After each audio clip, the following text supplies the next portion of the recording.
From Pacifica, this is Democracy Now!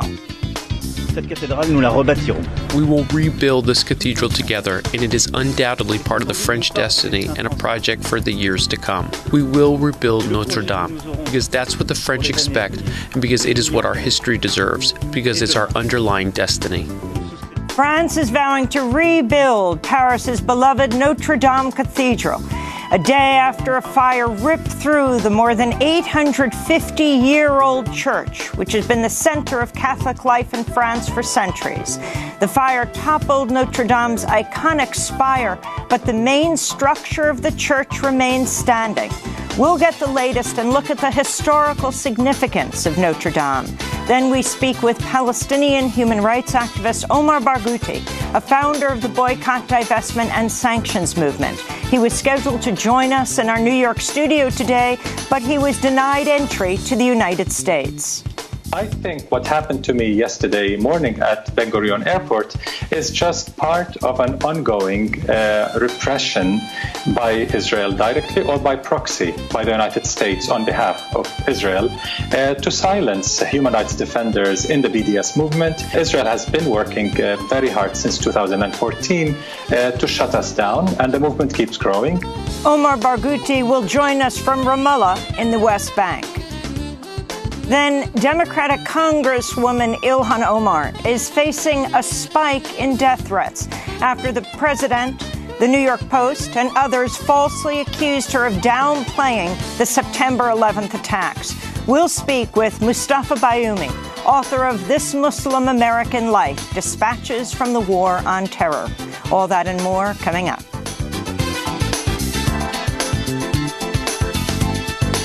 Welcome to Democracy Now!, democracynow.org, The War and Peace Report. I'm Amy Goodman.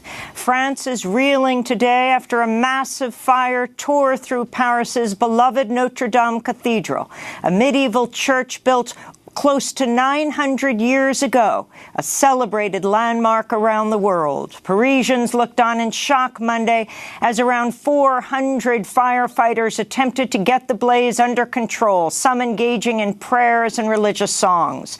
The fire claimed the cathedral's spire and ravaged parts of the interior, but the iconic twin medieval towers remain standing, as does the rest of the stone structure. French President Emmanuel Macron vowed to rebuild the cathedral. And well beyond our borders, we will appeal to the greatest talents, and many people will come to contribute to it. And we will rebuild. We will rebuild Notre Dame, because that's what the French expect, and because it is what our history deserves, because it's our underlying destiny. Two of France's wealthiest men have already pledged over $330 million to the reconstruction effort. The European Union has also vowed to help rebuild the cathedral. Authorities have launched an investigation into how the fire started, but ruled out arson, saying they believe it was started by accident, likely related to the ongoing $180 million renovation of the church. We'll have more on the story after headlines with Johns Hopkins professor Ann Lester. In Jerusalem, another fire at a major holy site broke out Monday. The blaze at Al-Aqsa Mosque broke out in the Marwani prayer room, but Palestinian authorities say the blaze was contained. They're now assessing the damage. Al-Aqsa is located in the old city of occupied East Jerusalem. House Democrats issued subpoenas in Deutsche Bank and other banks Monday as part of the several congressional probes into the finances of President Trump and the Trump Organization. The New York Attorney General's office is also investigating Trump's ties to Deutsche Bank.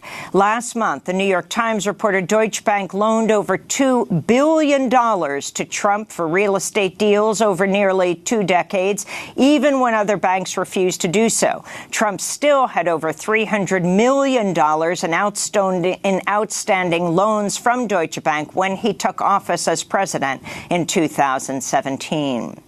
The Justice Department announced Monday the redacted version of Special Counsel Robert Mueller's report will be released Thursday. Democrats have been calling for the full report, authorizing a subpoena to compel its release, but Attorney General William Barr told lawmakers last week he would not share the unredacted report with the public or members of Congress. Special Counsel Mueller handed over the long-anticipated report to the Attorney General last month and concluded the Trump campaign did not not collude with Russia to win the 2016 election, but did not come to a definitive conclusion on possible obstruction of justice.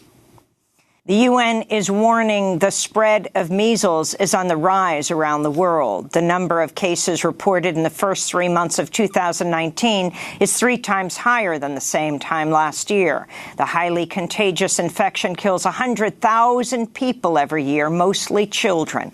All regions around the world have been hit by the recent outbreak, with Africa reporting the greatest spike, up 700% since last year. The UN says the most affected countries are Ukraine, Madagascar, and India. Although the disease is preventable, lack of access to vaccinations in poorer countries has helped contribute to the recent surge in cases. Last week, New York City declared a public health emergency, mandating the vaccination in some parts of Brooklyn, where Orthodox Jewish communities, which have particularly low vaccination rates, have been hit hard by the outbreak. A man accused of setting fire to 3 historically black churches in Louisiana was charged with hate crimes Monday.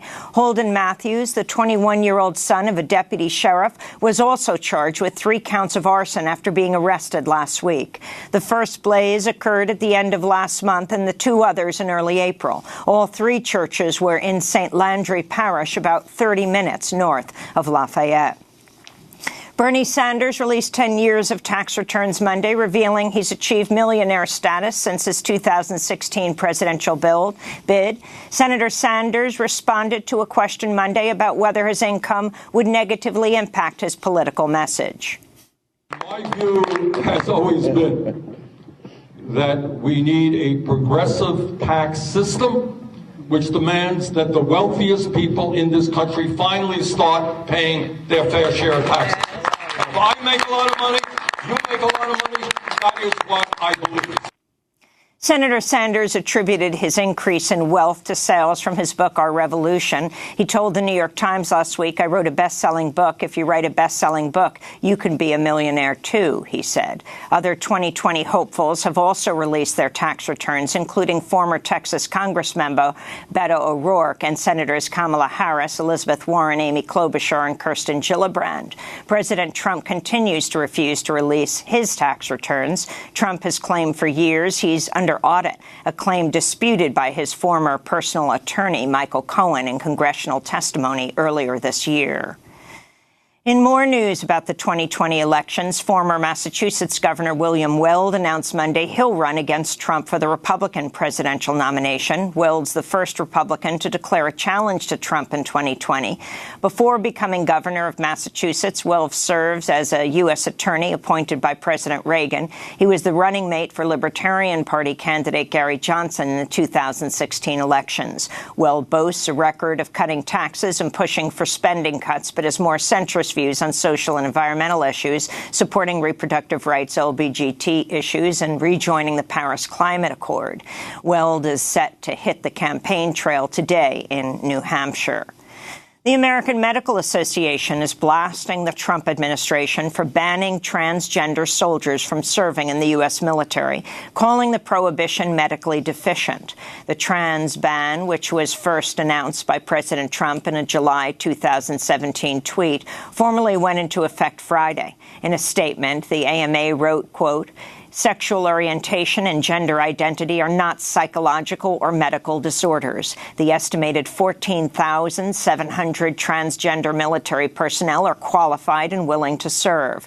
Rather than stigmatizing and banning these patriots, DOD should let them serve," the AMA said. In Chicago, police arrested 7 graduate workers from Loyola University Monday during a protest in front of one of the school's offices. The Loyola student workers and their supporters were protesting the administration's refusal to recognize their union and negotiate a fair contract for their work as teachers and researchers. The graduate workers say their compensation does not provide a living wage, especially considering the soaring cost of tuition, and that they should be treated more as permanent staff and faculty. Members of the union, which is part of SEIU Graduate Workers Forward, are calling for a walkout later this month unless the university agrees to a fair contract. The new Secretary of the Interior, David Bernhardt, is being investigated for potential conflicts of interest just 4 days after the Senate confirmed him to the position. The Interior Department's Inspector General office said it received multiple complaints against former oil lobbyist Bernhardt when he was Deputy Secretary of the Interior. CNN reported last month Bernhardt made at least 15 policy decisions that directly benefited former clients since joining the agency in 2017. Bernhardt's predecessor, Ryan Zinke, stepped down in December amidst multiple scandals and ethics investigations, 2 of which are still ongoing. In environmental news, Democratic presidential candidate Senator Elizabeth Warren announced she will ban any new fossil fuel drilling on public lands or waters on day 1 of her presidency. In a post on Medium, Warren also vowed to increase the production of renewable energy, restore protections to national monuments targeted by the Trump administration, bring in local and tribal leaders to help manage public lands, and create thousands of jobs via a youth and veteran conservation corps. Senator Warren wrote, quote, "We must not allow corporations to pillage our public lands. America's public lands belong to all of us. We should start acting like it," she said.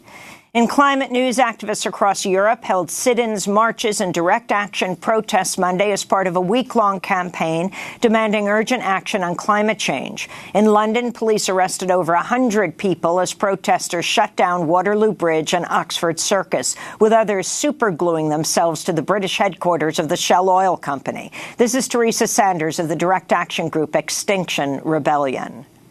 It's vital. It's the most important thing. Stop Brexit. I'm sorry. And I know we've got other things going on now, but if we haven't got a future, what's the point in anything? 16-year-old Swedish activist Greta Thunberg, who's led an international campaign of weekly school strikes for the climate, spoke about the protests from Strasbourg, France, as she prepared to appear at the European Union Parliament. She's due to meet Pope Francis on Wednesday.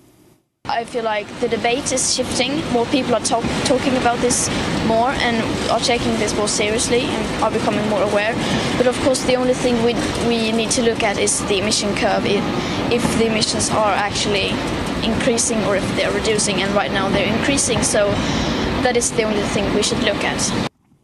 New York City's American Museum of Natural History said Monday it's canceled plans to host Brazil's far-right president Jair Bolsonaro at a black-tie gala dinner in May. Bolsonaro's planned appearance set off intense protests from environmental and human rights groups, who noted his administration has worked to open Brazil's Amazon rainforest to logging, mining, and agribusiness companies, while violating the rights of indigenous people to their ancestral lands. It wasn't the museum that was actually hosting him. It was a group that was renting out the museum's space, but the museum announced they'll go elsewhere.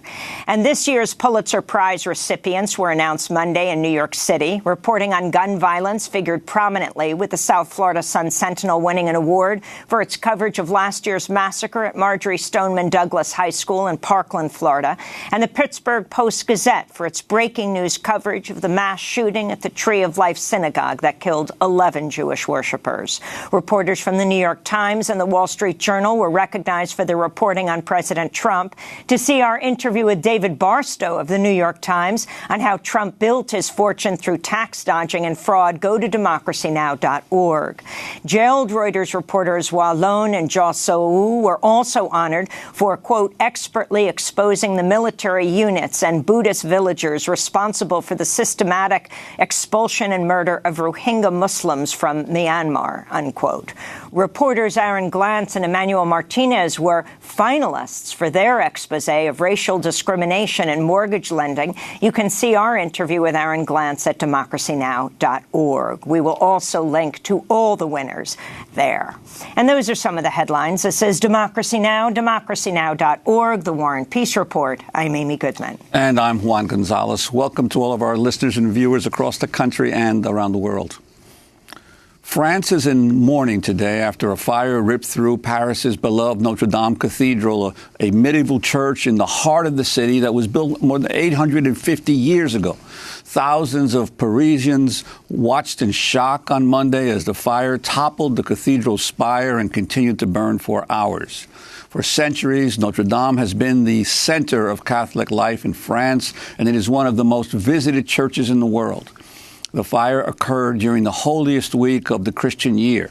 Authorities are just beginning to assess how much was damaged inside the church. On Monday night, French President Emmanuel Macron spoke to reporters nearby. Le pire a été évité. The worst has been avoided, even though the battle has not yet been completely won. The next few hours will be difficult, but thanks to the courage of the firefighters, the facade and main towers have not collapsed. So tonight, above all, my thoughts go out to the Catholics in France and all over the world, especially during this Holy Week. I know how they feel, and we are with them. My thoughts also go out to all the people of Paris. Notre Dame of Paris is their cathedral and more. The mayor of Paris was with us all these hours, from the first flames, and I know how she and all the residents of the city are feeling. I also want to spare a thought for all our compatriots, because the Notre Dame of Paris is our history, our literature, our imagination, the place where we have lived all our great moments, our epidemics, our wars, our liberation. It is the epicenter of our lives. It is the benchmark from which distances start and from which we measure ourselves from Paris. It appears in so many books, so many paintings. It is a cathedral that is the one of all French men and women, even those who have never come here. Mourners gathered throughout the night in Paris to pray and sing while watching the flames engulf the cathedral, a structure which can be seen throughout the city.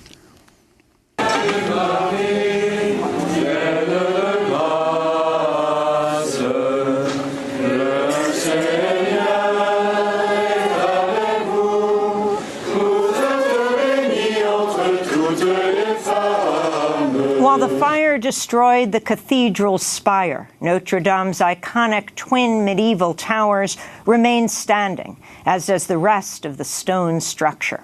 French authorities have launched investigations into how the fire started and the structural stability of the building. The cathedral was undergoing a major restoration when the blaze began. Last year, the Catholic Church launched a major fundraising appeal to help preserve the cathedral. At the time, the church said parts of the 850-year-old Gothic masterpiece are starting to crumble because of pollution eating the stone, and there are fears the structure could become unstable, they said. French President Macron has vowed to rebuild Notre Dame. Two of France's wealthiest men have already pledged over $330 million. This comes as Macron's government continues to push sweeping austerity measures. Guardian columnist Aditya Chakrabarti tweeted, "The Notre Dame exposes the paradoxes of austerity politics. Macron preaches cut for French people, yet swears a national effort to restore a cathedral. Billionaires squeal at paying higher taxes, yet can throw millions at this. We haven't moved far from the rich buying indulgences," he said. The European Union has also vowed to help rebuild Notre Dame. Donald Tusk, the president of the European Council, spoke earlier today in Brussels. The burning of the Notre Dame Cathedral has again made us aware that we are bound by something more important and more profound than treaties. Today we understand better the essence of that which is common. We know how much we can lose, and that we want to defend it together. To talk more about the fire at the Notre Dame Cathedral and the church's historical significance, we're joined now by Anne Lester, Associate Professor of Medieval History at Johns Hopkins University. Professor Lester, welcome to Democracy Now! Describe your feelings as you watched the flame yesterday, the flames engulfing the spire of Notre Dame, the ceiling collapsing, what they called the forest, because it almost took a forest of trees to build that ceiling. The significance of Notre Dame Cathedral. Yeah, I mean, I think like everyone across the world watching this, it was shocking and devastating, really. I've spent my career working on Paris, on the medieval period, on Notre Dame, and all the things that had been collected in the building there, and the life and cultural heritage of this building and what it embodies. I think we were all just shocked watching the spire burn and collapse into the center of the cathedral. And certainly it made, I think, everyone think about the way that a monument like this functions in our modern world today.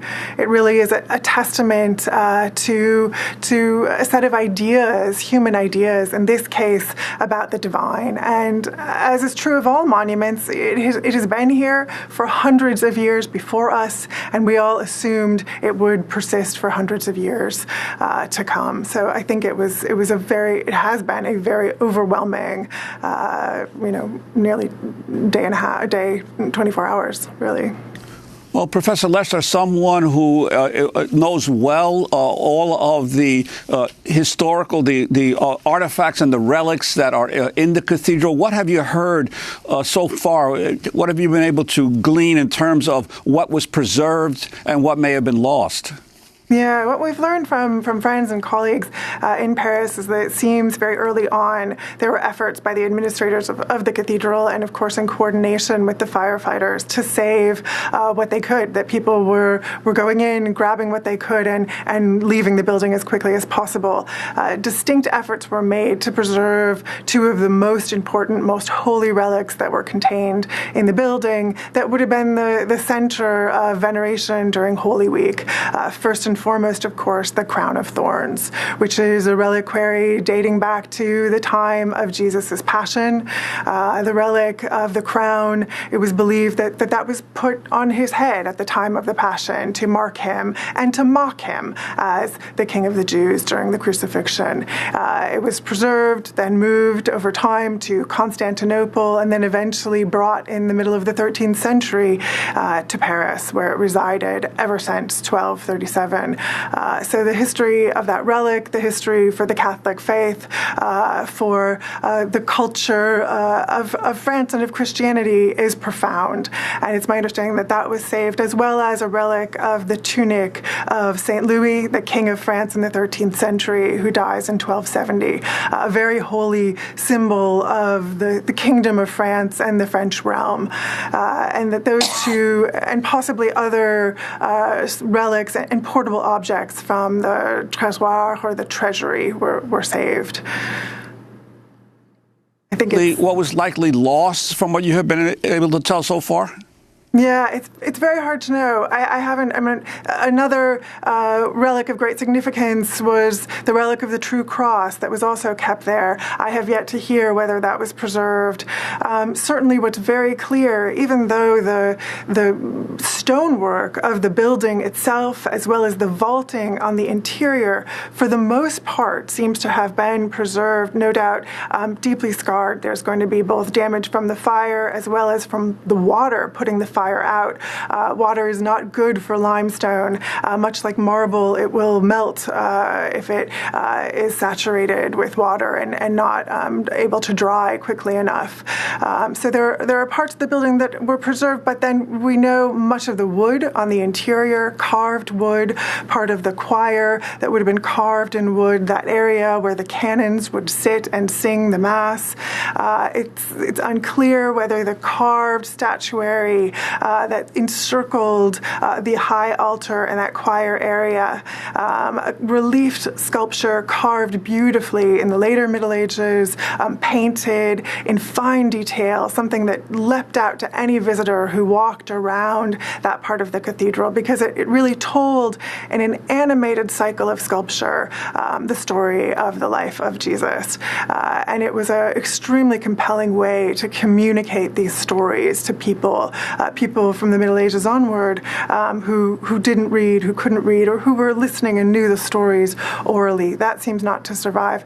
And perhaps most devastating of all is the loss of the glass in the cathedral, because of course when a fire burns that hot, the lead that held the stained glass panels in place, particularly in that choir area and in the crossing where the spire fell in the middle of the cathedral, that lead would melt and the glass would either melt itself because it got so hot or certainly would be lost. Thankfully, it seems that the three great rose windows on the west, north, and south facades have remained in place. And if you can talk about, the history that the cathedral has lived through, if you will. From the French Revolution, epidemics, the 2 world wars. Yeah, absolutely. The cathedral, as we see it today, was begun in 1163, if we can imagine that, right? Over 800 years ago, and persisted, was built over the course of more than 100 years through the 13th century. It changed in styles to express new ideas, new notions of devotion and what the divine was. It changed to accommodate more and more visitors who came to Paris as the city itself grew. And exactly like a monument that is witness to so much that happens around it, Notre Dame was there for people during the period of the plague in the 14th century that devastated cities like Paris. It was there during the period of the 100 Years' War, a backdrop to the story that played out for someone like Joan of Arc, another hero in French history. Likewise, the cathedral persisted through periods of religious war, which marred France. It was there as a symbol and was damaged in turn on the part of the Huguenots active in Paris. It, of course, persisted through the Revolution as well and was a symbol to people in the Revolution, particularly the carving of the kings, representations of the Old Testament kings that were also viewed as representations of the kings of France. They were damaged, the heads lopped off, but the people of Paris lovingly saved that sculpture, and some of it was able to be restored over time. Notre Dame also persisted through the 2 world wars, which is remarkable, as other grand cathedrals in France did not. Chartres, for example, Soissons, Amiens, cathedrals that were damaged, particularly during either the First or Second World War in bombing campaigns. That was not the fate for Notre Dame. The people of Notre Dame actually took down the glass, preserved it, did what they could to preserve the stonework of the cathedral. In this case, with this fire, something so unexpected that moved at such a fast pace, there was no way there was time to consider how or what could be preserved. So the building itself really has witnessed scores of French history, witnessed the very making and remaking of a notion of France and of the French monarchy. It was a crucial building for Napoleon and his image and vision of what France could become in the 19th century, as well as the way that France, restored itself after the Second World War. It became a symbol for people of unity and of what it means to rebuild and remake French civilization. And Professor Lester, how do you your reaction to the overwhelming public reaction, people coming forward now to donate, some of the richest people in France now, promising hundreds of millions of dollars to restore the cathedral, especially coming as it did, this tragedy right in between Palm Sunday and Good Friday and Easter, the holiest week in the Christian calendar. Yeah, I think the building clearly has resonance far beyond the borders of France. It is a world monument. It is marked out that way. Tourists come from across the globe to visit Notre Dame and to have walked through the building, to have taken in the kind of vision of what the experience of the divine should be like. Whether you're a Christian or not, to have entered into that building, you would experience some of that. And I think the sentiment that we see coming out across the world, and certainly from Americans who've spent a great deal of time there, from people in Britain, from all over who visited, this is a monument that has great cultural significance to all of us in many ways, representing a whole host of ideas. And to be sure, to Catholics during Holy Week, the loss of this building is just almost unbelievable, hard to really fathom. I think it's extremely difficult for us to conceive of the significance, as I say, of the relics that were kept within the treasury. The crown of thorns would have been processed during Holy Week. It would have been the focal point of devotion, as it had been for many years at Notre Dame. And we're very lucky that the relic itself was saved, but it is hard to imagine the relic having the same meaning, not being able to move through the space of the cathedral itself. I think it's not surprising that people are interested in donating to the restoration of Notre Dame. I think that's crucial. It is clearly a way to bring people together within France. France, like many countries across the globe, are just going to experience a set of really difficult decisions, moves for general austerity come up against and really point out, again, the sort of paradox of the meaning of a cultural symbol like this, which will demand attention right away. And I hope that there can be ways to navigate this situation, to have people of means donate as they can, and to really take this as a moment where we can evaluate what it means for all of us to come together as a community and the ways in which cultural symbols produced for cultural unity really can function in that way. I think the rebuilding campaign will be tremendously important. Ann Lester, we want to thank you for being with us, Associate Professor of Medieval History at Johns Hopkins University. The relics they saved, I understand, will then be on display now at the Louvre while they rebuild the Notre Dame Cathedral. This is Democracy Now! When we come back, Omar Barghouti joins us. The Trump administration did not allow him into the United States, but we break the sound barrier with his voice. Stay with us.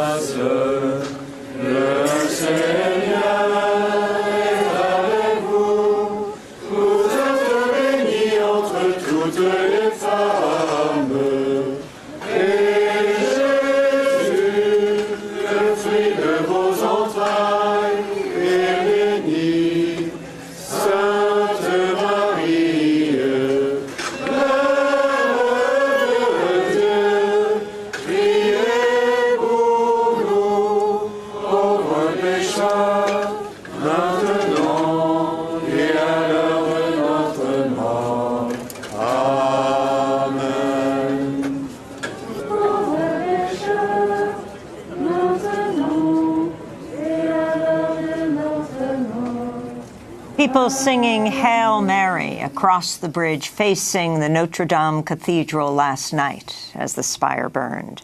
This is Democracy Now!, democracynow.org, The War and Peace Report. I'm Amy Goodman with Juan Gonzalez. We turn now to the ongoing crackdown on pro-Palestinian activism here in the United States. Critics are demanding answers after the Trump administration refused to allow prominent Palestinian human rights activist Omar Barghouti to enter the United States last week, despite his having a valid U.S. visa. Barghouti is co-founder of the Boycott, Divestment and Sanctions Movement, or BDS, an international campaign to pressure Israel to comply with international law and respect Palestinian rights.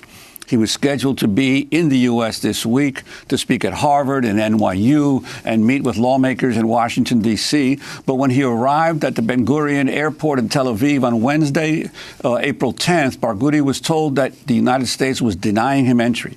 He was not given an explanation. Omar Barghouti and his supporters say the move was motivated by his involvement with the BDS movement, calling it a form of, quote, McCarthyite repression. This is just the latest attack on the BDS movement in the United States, which has gained steam in recent years. More than 100 measures targeting boycotts and other acts of Palestinian solidarity have been introduced in state and local legislatures, and in Congress since 2014. According to the website Palestine Legal, at least 27 states have now adopted anti-boycott laws, including 5 executive orders issued by governors. Earlier this year on Capitol Hill, senators passed a bill that included a controversial anti-BDS provision aimed at preventing opposition to the Israeli government by allowing state and local governments to sanction U.S. companies boycotting Israel. Well, for more, we are turning to Omar Barghouti. He was scheduled to join us here in our Democracy Now! Studio in New York today, but instead he's joining us from Ramallah in the West Bank.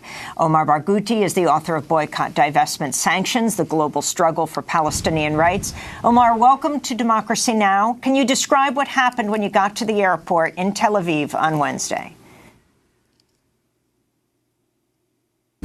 Sure. The airline told me there was an issue with my visa, and there wasn't. My visa was valid until 2021.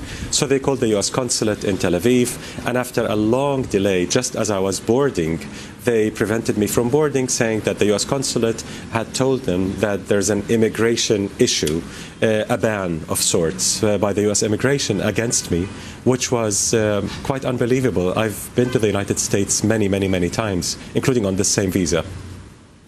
And Omar Barghouti, in the past, it's been Israel that has tried to limit your ability to travel and banned you. How were you able to get a suspension of the Israeli efforts to stop you from traveling? And were you surprised that this time it was the United States that stepped in? Yes, indeed. Since 2014, Israel has prevented me, or tried quite a few times, prevented me from traveling through de jure and de facto travel bans by refusing to renew my Israeli travel permit, without which I cannot leave and re-enter the country. This was condemned by Amnesty International, including very recently in February of this year, as an arbitrary measure of punishing me for my human rights activities in the BDS movement. Indeed, this was quite surprising that Israel has outsourced this type of micro-repression of the BDS movement to its allies in the White House. Israel has outsourced quite a lot of its repressive McCarthyite policies to the United States. As your report correctly mentioned, 27 state legislatures have passed clearly unconstitutional, anti-democratic, anti-BDS measures. But this is the first time that we're aware of that this micro level of repression is done by the U.S. As a proxy for Israel. Can you respond to your denial by the Trump administration into the United States? What do you have to say to them?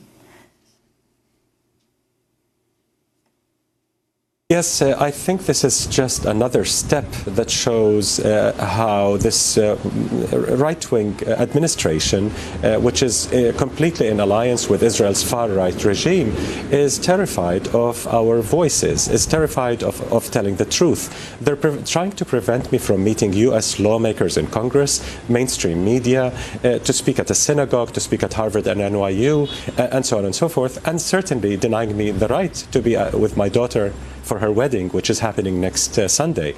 So by this, the U.S. administration is just adding to its already very deep record of complicity in Israel's violations of international law, but this time they're violating U.S. law, because this is an ideological and political exclusion.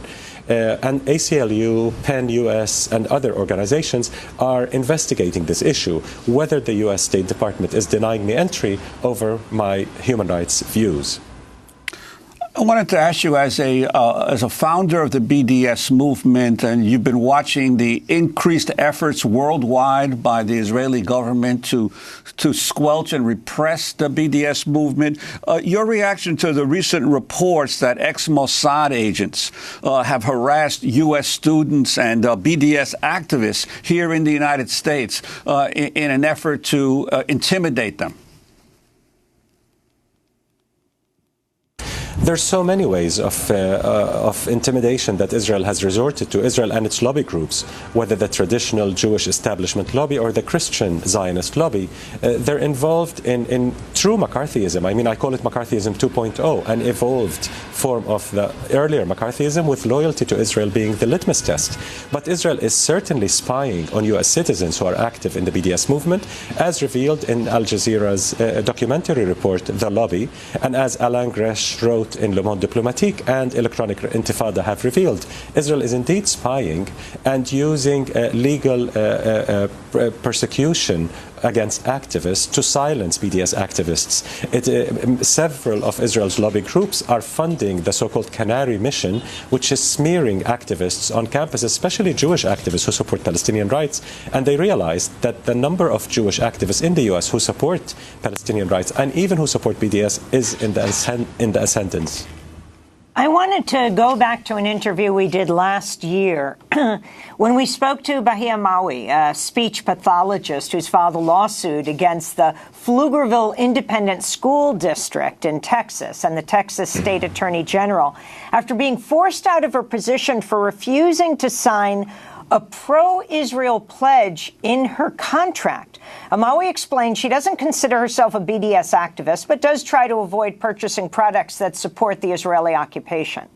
I am not actually an active member of the BDS at all. Just personally for myself, if I'm aware of a product that is, supports Israel or is made in the country, then I just have I make a personal choice to avoid it because I don't want to support their ongoing occupation and aggression and subhuman treatment of the Palestinians. That's making me kind of like a silent participant, complicit with the whole occupation. So I'm not aware of it. I didn't even go through and find out the list of things. I just happen to know about it, or if somehow I find out, then I just avoid it. But other than that, really, I'm not an active member. So she declined to sign her contract. She said, quote, which said she will not boycott Israel during the term of the contract, and that she would not take any action that's, quote, intended to penalize, inflict economic harm on, or limit commercial relations with Israel. This was in her contract as a speech pathologist with the company that was working with the schools, and she had been a beloved speech pathologist there for years. Omar Barghouti, how common is this? This is quite common. Most of the 27 state legislatures that have passed anti-BDS laws or signed executive orders by governors look very much the same. They're suppressing the free speech of American citizens, and it's, as ACLU has called it, it's reminiscent of McCarthy-era loyalty oaths. And those contracts say that you will not engage in a boycott of Israel or of the territories under Israel's control. That is the occupied Palestinian territory or the occupied Syrian territory. Israel and its lobby make no distinction between Israel in the pre-67 border and the occupied territory of 1967.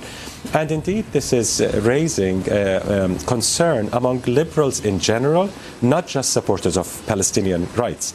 We're seeing that across the United States. People understand very vividly, especially people of color, especially women, LGBTQ groups, and so on, understand vividly that if Israel and its lobby get away with undermining the U.S. Constitution, the First Amendment, by suppressing free speech on Palestine, no one is safe. No one is safe. No one can tell who's next. As the earlier version of McCarthyism has shown us, it wasn't about the communists. It was about all dissenters, all those opposed to Israel, to U.S. imperialism and intervention and right-wing politics. Similarly, this McCarthyism 2.0 will not stop at Palestine supporters, will not stop at silencing pro-Palestine voices. It will go on to suppress other justice struggles, be it climate justice, gender justice, sexual justice, ethnic, religious justice, and racial justice. And Omar Barghouti, I wanted to ask you about the latest news about Airbnb. Originally, Airbnb, after protests by human rights activists, had agreed to remove the listings of thousands of homes of Jewish settlers in the West Bank that had been listed previously on their site. But then just yesterday, they reversed that. And they said they're going to keep those listings on, even though obviously these are listings in a territory where there are illegal settlements, according to international law. Your reaction to Airbnb apparently caving into pressure.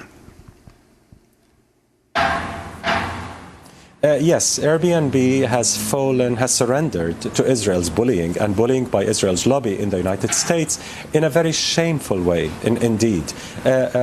Instead of calling Israel's settlements as they are, as the United Nations and almost the entire international community calls them, illegal settlements, illegal colonies in occupied territory that no one should deal with, Airbnb has bowed to Israel's pressure and is not going to delist those settlement properties.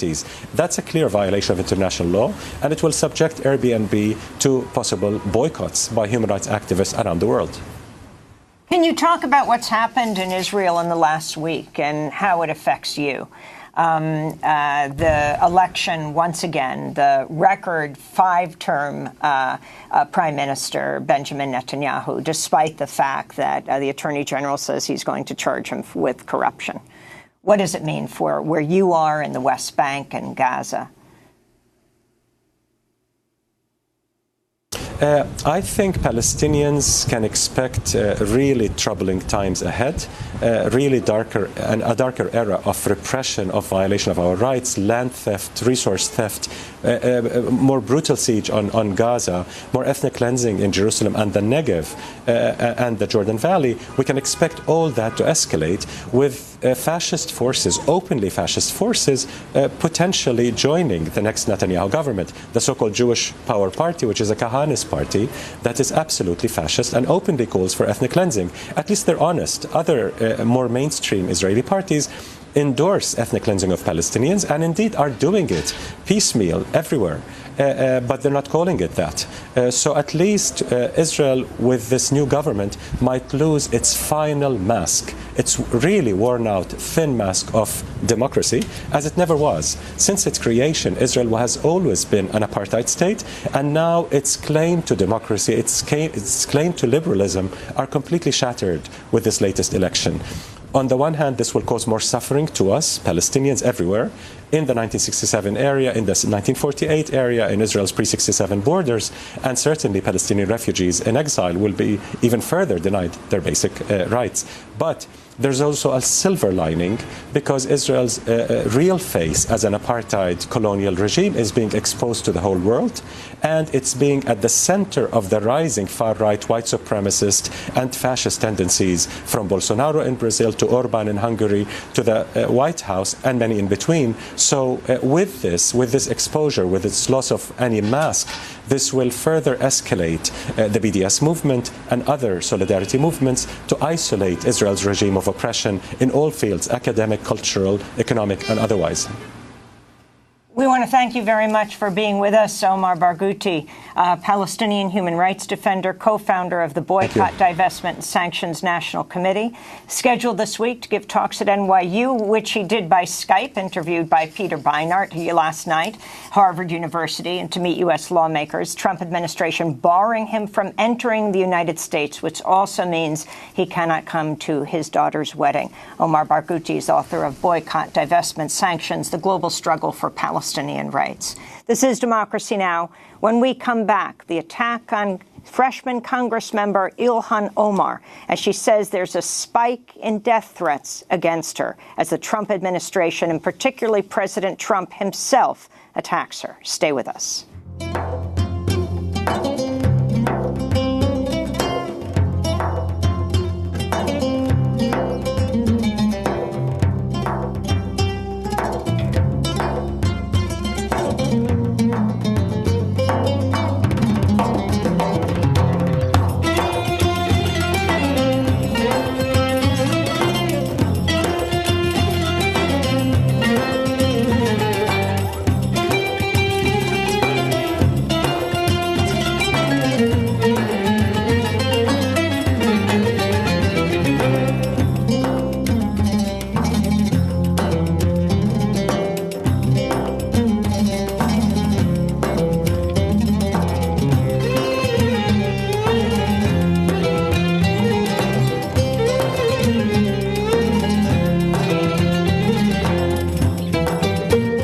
Dance of the Bird by Hossam Hayek. This is Democracy Now!, democracynow.org, The War and Peace Report. I'm Amy Goodman with Juan Gonzalez.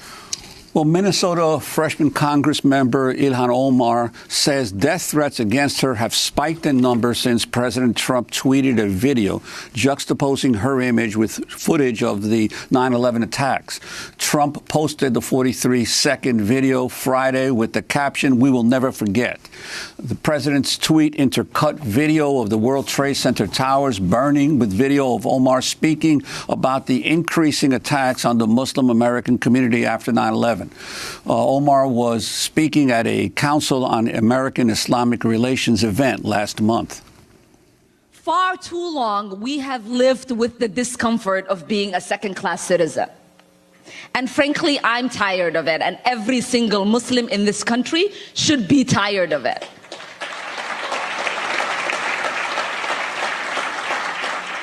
CARE was founded after 9/11. Because they recognized that some people did something and that all of us were starting to lose access to our civil liberties. In fact, founded in 1994, Omar's spokesperson later said she misspoke and, quote, meant to refer to the fact that the organization had doubled in size after the September 11th attacks, end of quote. Congress member Omar's comments were originally taken out of context and circulated by right-wing media from the Daily Caller to Fox News. In a statement, Congressmember Omar said, quote, "Since the president's tweet Friday evening, I have experienced an increase in direct threats on my life, many directly referencing or replying to the president's video. This is endangering lives. It has to stop." The hashtag Stand With Ilhan trended as conservative voices continued to attack Congressmember Omar over the weekend. Trump said on Twitter Monday he's heading to Minnesota. Omar tweeted, "The great state of Minnesota, where we don't only welcome immigrants, we send them to Washington." Hashtag No Ban Act. In New York City, Yemeni bodega owners responded to the attacks against Congressmember Omar by announcing they're boycotting the sale and purchase of the New York Post over its front page attack on Omar. The Murdoch-owned daily paper featured an image of the burning Twin Towers on 9/11, referencing Omar's comment out of context. 9/11 was "some people did something," and the words "here's your something" in large print over the photo. The Yemeni American Merchants Association said the cover provoked hatred and targeted people of the Muslim faith. To talk more about Congressmember Ilhan Omar, we're joined by Mustafa Bayoumi, the author of This Muslim American Life, Dispatches from the War on Terror. His recent Guardian piece headlined, "Ilhan Omar has become the target of a dangerous hate campaign." Mustafa Bayoumi is an English professor at Brooklyn College and the City University of New York, also author of How Does It Feel to Be a Problem, Being Young and Arab in America. Welcome back to Democracy Now! It's great to have you with us. Talk about what others have said over time. This is the argument you make in your piece. Ilhan Omar has become the target of a dangerous hate campaign. Give us a few quotes. Sure. Well, I mean, if you just have even a short-term memory, I think you can remember that George W. Bush, the former president of the United States, said something to the effect of, when referring to the 9/11 attackers, said something to the effect of, well, these folks committed this act. Wait, actually, we've got that clip. Sources of the federal government go to help the victims and their families, and to conduct a full-scale investigation to hunt down and to find those folks who committed this act. To find the folks who committed this act. Yeah, so that, to my ear, that sounds quite similar to what Ilhan Omar said. And in fact, George Bush is saying it to the whole country. And he's not considered to be anti-American for that statement whatsoever. So, in fact, I think what Ilhan Omar is saying is completely within the boundaries of what is normal political discourse in this country. And we could go on. That's one example. Another example would be, Ilhan Omar is now accused of claiming that her detractors will say that she claims that Jewish people in the United States suffer from a dual loyalty campaign.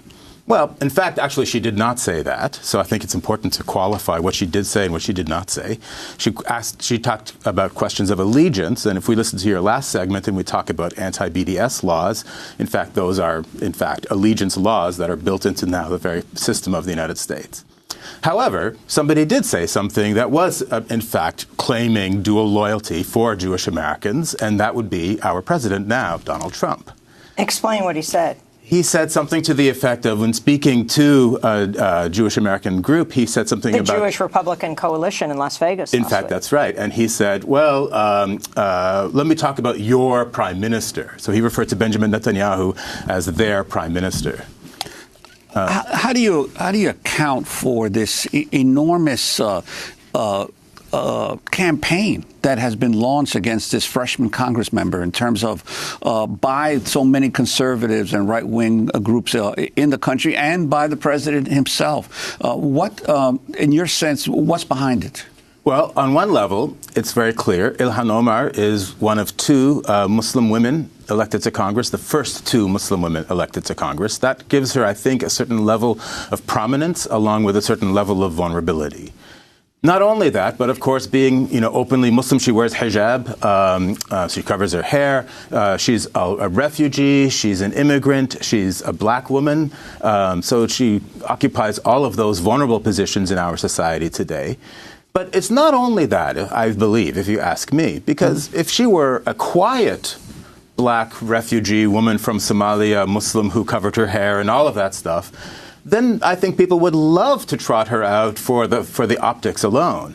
But she's not a quiet congresswoman. In fact, I think that's a great thing. In fact, she seems to be a highly principled and highly effective politician, even just in the short time that she's been in Congress. So I think that, in fact, she's a scary figure to a lot of people who are on the right, and even sometimes to the mainstream establishment of the Democratic Party as well. That was going to be my follow-up. Well, what about the reaction of the establishment of the Democratic Party to the threats against her and to the scapegoating of her? Yes, well, I think that what we saw was, in fact, in some ways a litmus test of where the Democratic leadership and also those vying for the presidency lie on one of the more important issues of our day, which is, Islamophobia fundamentally. What we saw with Nancy Pelosi's statement, for example, on Ilhan Omar was, I thought, extremely disappointing. I thought she was refusing to name Ilhan Omar explicitly, was not didn't come out in her defense, and in fact was backhandedly accusing her of sacralizing or desacralizing, I should say, the 9/11 territory, which was not the point of this controversy at all. So I thought that Nancy Pelosi's response was in fact quite shameful. And now she's being attacked for criticizing Stephen Miller for his fierce anti-immigrant views, being told that because she's talking about Stephen Miller in the administration, she is singling out a Jewish member of the administration, which proves she is anti-Semitic. We had on Dr. David Glasser, who is Stephen Miller's uncle, his sister's son, who criticized his nephew for his extremist anti-immigrant views. Yeah, exactly. I mean, does that mean that Ilhan Omar can only criticize Ilhan Omar? That would be the natural result of that. She's not criticizing Stephen Miller for his Jewishness. She's criticizing Stephen Miller for the positions that he holds, and that's completely within the boundaries of American political discourse. So what does this mean for Muslims around the country? Ilhan Omar says she herself has faced this spike in death threats against her.